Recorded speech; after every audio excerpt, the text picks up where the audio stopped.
Love is nothing but the conscious illusion that we are escaping loneliness. Arthur Schopenhauer. You say you're in love, but are you really? Or have you just confused comfort for connection, desire for destiny, or validation for value? Schopenhauer didn't romanticize love. He stripped it bare. What most men call love, he argued, is often a trap. A collection of illusions built from insecurity, need, and blind biological impulse. The truth? Most of what men believe is love is projection, infatuation, or emotional dependency in disguise. And until that illusion breaks, they chase, attach, collapse, and call it heartbreak. But what's really breaking is the fantasy, not the bond. In this video, we break down Schopenhauer's raw, unfiltered observation on the illusions men create about love. You'll learn why your version of love keeps failing, how to separate emotion from illusion, and how to rebuild your understanding of love on truth, not fantasy. Subscribe if you're ready to unlearn everything you thought love was. Like and stay until the end if you're tired of pain dressed as passion. Schopenhauer argued that what we call love is often little more than instinct wrapped in delusion. The mistake men make is believing that the intensity of their feelings equals the depth of the connection. But feelings can lie, especially when they're built on unmet emotional needs. You feel euphoric because someone sees you. You feel obsessed because she becomes the solution to everything you've never resolved. You call it falling in love, but what's actually happening is the projection of fantasy onto a person who simply showed up at the right time. This is not deep connection. It's emotional escapism. From the moment attraction sparks, the mind rushes to fill in gaps. Her attention becomes admiration. Her beauty becomes meaning. Her presence becomes a sign from the universe. You assign spiritual significance to ordinary moments because your internal world is starving for something to anchor itself to. Schopenhauer would call this the will-creating illusion to escape the bleakness of isolation. The more unfulfilled a man is, the more grand and urgent his illusion of love becomes. It's not a choice. It's a survival mechanism. This mechanism is fueled by the desire to feel whole, and so she becomes not a person, but a symbol of redemption, of completion, of being chosen. But real people cannot live as symbols, and inevitably cracks appear. She sets a boundary. She reveals a side you didn't imagine. She stops fulfilling the emotional role you assigned to her, and suddenly, love begins to fade.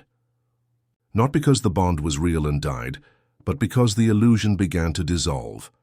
The tragedy is that many men mistake this crash for heartbreak, but you're not grieving her. You're grieving the version of her you built. You're mourning the collapse of the illusion that kept you afloat. And that's the pattern: project, attach, crash, over and over. Schopenhauer warned that desire blinds us, and then punishes us for trusting what it showed. You think love betrayed you, but the betrayal came from the script you wrote and asked someone else to perform. These illusions don't just affect your view of her, they affect your view of yourself. While under the spell, you feel alive, capable, important. You believe her love validates your worth, so when the illusion breaks, your identity collapses with it. That's why it hurts so deeply. Not because you lost a partner, but because you lost the story you were telling yourself through her. Schopenhauer's brutal clarity here is freeing. The pain isn't proof of love, it's proof of misperception. The only way to break this cycle is to break the illusion, not by rejecting love, but by rejecting the false stories we attach to it. To see clearly, you must slow down. You must ask, is this connection or craving? Is this love or projection? Is this her or a version of her I've invented? These questions begin to cut through the fog. And as Schopenhauer teaches, once illusion dies, suffering decreases. Not because life is easier, but because you've stopped asking it to be something it's not. Men are often taught that when love is real, it will feel like certainty, like coming home, like finally being seen. But Schopenhauer warned that what we interpret as emotional clarity is often just the will creating narratives to quiet our anxiety. The early stages of love feel like certainty because they're saturated with fantasy. You don't know her, but you know how she makes you feel. And so you confuse emotional impact with emotional truth. You decide, this is it. She's the one. Not because of who she is, but because of what you need her to be. This illusion of certainty is especially dangerous because it shuts down awareness. You stop observing and start assuming. Every coincidence becomes a sign. Every soft moment becomes a promise. You ignore red flags because the illusion is more comforting than the truth. Schopenhauer understood this deeply. People prefer illusions that feel good over realities that feel empty. So the man continues building a fantasy that no longer reflects reality, and eventually becomes resentful when the real woman doesn't match the role she never agreed to play. This resentment turns subtle. You begin to question her intentions. You overanalyze silences. You interpret boundaries as rejection. Why? Because your emotional security depends on her remaining in character, and when she breaks script, the illusion begins to collapse. You don't just feel hurt, you feel betrayed. Schopenhauer would say this is the will turning against itself. The very illusion you use to feel safe becomes the source of your suffering. What makes this cycle even more painful is how personal it feels. The man believes he's been rejected or abandoned, but in truth, he's been released from a fantasy. And instead of seeing this as freedom, he clings harder. He tries to bring back the version of her that never existed. He doesn't want the real woman. He wants the emotional clarity the illusion gave him. And so he spirals, mistaking obsession for devotion and control for love. Eventually, he tells himself stories to soothe the wound. She changed. Women are heartless. Love isn't real. But Schopenhauer would correct him. It's not love that betrayed you. It's your expectations, your projections, your unconscious emotional strategies masquerading as romantic wisdom. Love didn't lie. You did, without knowing. And the only way to reclaim your strength is to reclaim your vision. That begins with surrendering the need for romantic certainty. Real love is not a lightning strike of emotional clarity. It is a slow unfolding, built not on projection, but on perception. When you stop needing a woman to be your answer, you finally become capable of seeing her. And that's when something honest can begin. Not perfect, not fantasy, but real. And in Schopenhauer's world, reality, seen clearly, is the only place freedom is possible. The most dangerous illusion a man can fall into is believing that love will fix him, that it will make his pain go away, rewrite his past, or prove that he is finally worthy. But Schopenhauer was brutally clear. The will is never satisfied. It doesn't seek peace, it seeks escape. And when a man places the burden of his healing on love, he is not pursuing connection, he is pursuing relief from himself. That isn't love, that's self-deception. This deception often begins with the fantasy that a woman will understand him fully. She will know what he needs without him saying it. She will heal what others broke. She will love him so deeply that all his doubt will disappear. Schopenhauer would call this romantic delusion a coping strategy for inner chaos. The man is not relating to the woman. He is relating to the emotional resolution he believes she represents. He doesn't love her presence. He loves the silence in his mind when she's near. But love rooted in escape cannot endure reality. The moment she disappoints, withdraws, or simply acts like an autonomous person, the illusion fractures. The man feels abandoned, not because she truly left, but because she failed to keep the illusion intact. Schopenhauer warned that when desire is unmet, the will reacts with suffering. The man feels unloved, not because love ended, but because self-deception collapsed. And now he must face himself again. This collapse often produces emotional extremes. The man swings between idealization and resentment.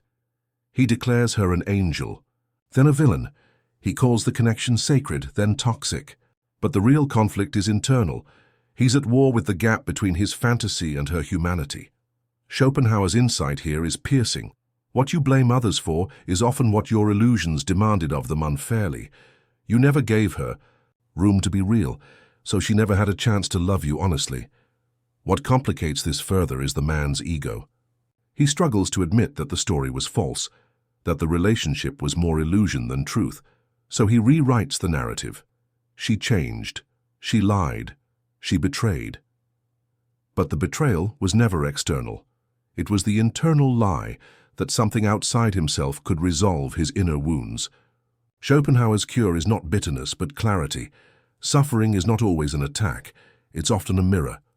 To break the cycle, a man must stop using love as a sedative. He must confront the question, am I seeking a partner or an emotional parent? Am I offering myself to someone or am I asking them to carry me? These questions are brutal but necessary, because only when the illusion dies can love finally be born, not as fantasy, not as escape, but as two people standing in truth, seeing each other clearly, and choosing each other anyway. Most men don't realize that their illusion of love is often a strategy to avoid uncertainty. Schopenhauer taught that our will, left unchecked, seeks to bend the world to match our desires, not because we love truth, but because we fear chaos. Love becomes the grand illusion not just of connection, but of control. If she loves me, I'm safe. If this relationship works, I'm enough. If she stays, I'm whole. These aren't expressions of love. They're attempts to dominate the unknown. Fantasy becomes a tool of self-protection. The man builds emotional narratives that promise stability. She's the one. We're meant to be. No one has ever made me feel this way. But what he's really doing is bracing against rejection, unpredictability, and the terror of not being chosen. Schopenhauer saw through this mask. The man isn't building a bond, he's building a defense. And the moment reality contradicts the fantasy, the man's entire identity shakes. What follows is emotional fragility, disguised as romantic sensitivity. The man says he's heartbroken, but really he's disoriented. His emotional map no longer matches the terrain. He projected devotion, but she pulled back. He assumed permanence, but she shifted.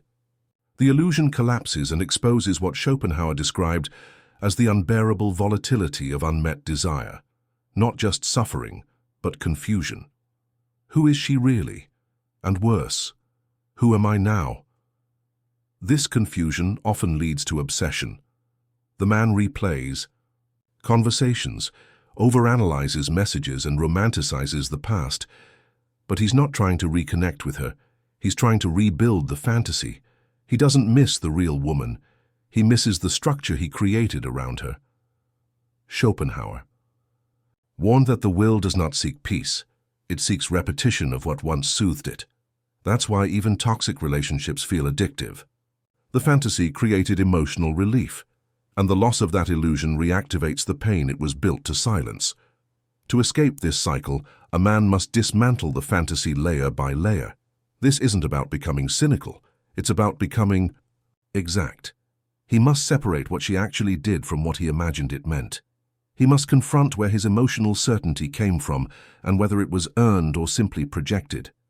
This is the work of emotional adulthood, grieving not just the end of the relationship, but the death of the illusion that he thought would save him. What rises in the absence of fantasy is something Schopenhauer valued more than fleeting pleasure: truth. The truth that love is not a cure. The truth that no woman can complete what a man refuses to cultivate in himself. And the truth that clarity, though painful, is a higher form of power than comfort. Because only when the illusion dies can something honest, and therefore durable, take its place. Schopenhauer believed that most human suffering is self-created, not because life is easy, but because illusion is seductive. Love, in particular, becomes the ultimate illusion, promising fulfillment, security, and salvation, while quietly reinforcing dependence, avoidance, and self-deception. The man who continues to chase love as a cure will keep finding pain dressed as passion. But the man who dares to question what he calls love begins to reclaim something far more valuable than affection. He reclaims himself. The first step is internal rupture, the moment when a man sees the truth, that his patterns of romantic intensity have little to do with the women he meets, and everything to do with the unresolved hunger he carries. This hunger projects fantasy onto the first person who gives it oxygen, then punishes her when she dares to breathe on her own. Schopenhauer called this the will's unconscious cruelty. It uses people as means, not ends. When love is an illusion, the beloved becomes a tool, not a person. To kill the illusion is to kill the dependence. The man begins to see that he doesn't need someone to complete him. He needs to stop abandoning himself. He stops outsourcing validation, purpose, and emotional regulation. He stops looking for women to fix what he has avoided. And in that moment, something new emerges. Clarity, calm, presence. Not the manic high of fantasy, but the grounded confidence of a man who sees the world and himself without filters. This transformation doesn't mean love disappears. It means love stops being distorted. The man becomes capable of seeing a woman clearly, without needing her to be anything more than she is.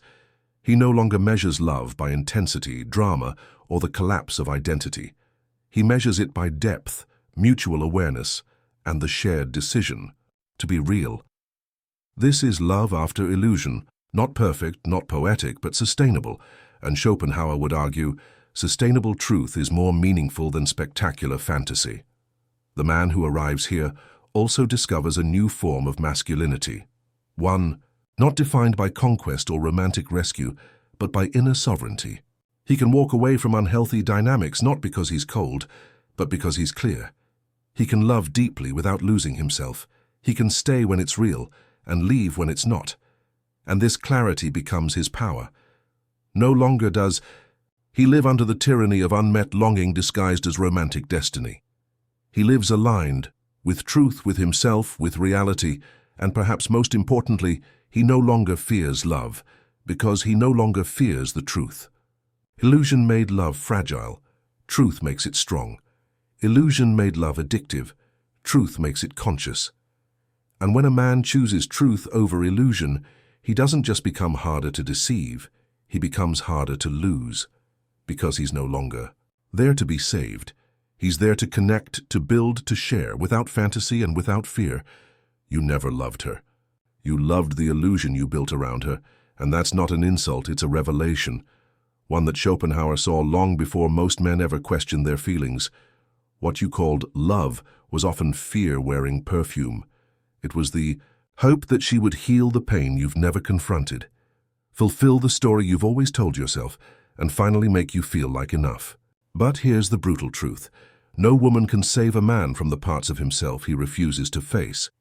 And every time you expect her to, you create the conditions for your own suffering. This is why the fantasy always feels better than the reality. In the fantasy, she's perfect. She's consistent. She reflects everything you crave and never challenges your narrative.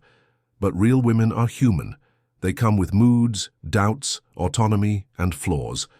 The moment she diverges from your script, you don't just feel disappointed, you feel betrayed. Not by her, but by the illusion that just collapsed. Schopenhauer would say this is the will finally confronting its limitations, and in that moment, you can either spiral or you can wake up.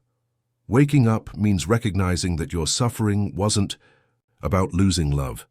It was about losing the illusion you worshipped, the idea that this relationship would finally fix you, that this woman would finally prove you're lovable, that this connection would finally silence the doubt that's lived inside you for years. You didn't love her. You loved what loving her made you feel about yourself. And that's where the illusion lives, not in her, but in your need. But here's the gift hidden in the collapse. When the illusion dies, you're left with truth. And the truth is painful, but it's clean. It tells you this wasn't what you thought. It shows you where you're still broken. It strips away the fantasy and hands you the mirror. And if you have the courage to look into it, you'll see that you've never been abandoned. You've been avoiding yourself. Every relationship you called love was an invitation to meet the parts of yourself you keep running from. Schopenhauer never promised romantic salvation. What he offered was clarity, the kind that doesn't feel good at first, but sets you free in the end. Because once you stop chasing emotional highs and start seeking emotional truth, everything changes. You stop falling fast and start seeing slowly. You stop projecting and start perceiving. You stop demanding from women what you should be building in yourself. And suddenly, love isn't heavy. It's not loaded with expectation, fantasy, or fear. It becomes clean, real, possible, and you become dangerous in the best way. Because a man who no longer needs illusion is a man who can finally love with both eyes open. He doesn't need drama to feel alive. He doesn't mistake pain for passion. He doesn't chase women to fix his past. He chooses connection, not because he's desperate, but because he's ready. Ready to give, ready to grow, ready to stop hiding behind fantasies. That man doesn't fall in love. He stands in it. So if this message hit you like a mirror, good. Let it. Because mirrors don't lie. They just show you what you're finally ready to see. Subscribe to this channel if you're done calling illusions. Love? Hit like if you're ready to unlearn the fantasy. And share this video with a brother who keeps falling for what love promises instead of what love actually is. This is where the illusion ends. This is where love begins. And this time you'll be awake for it.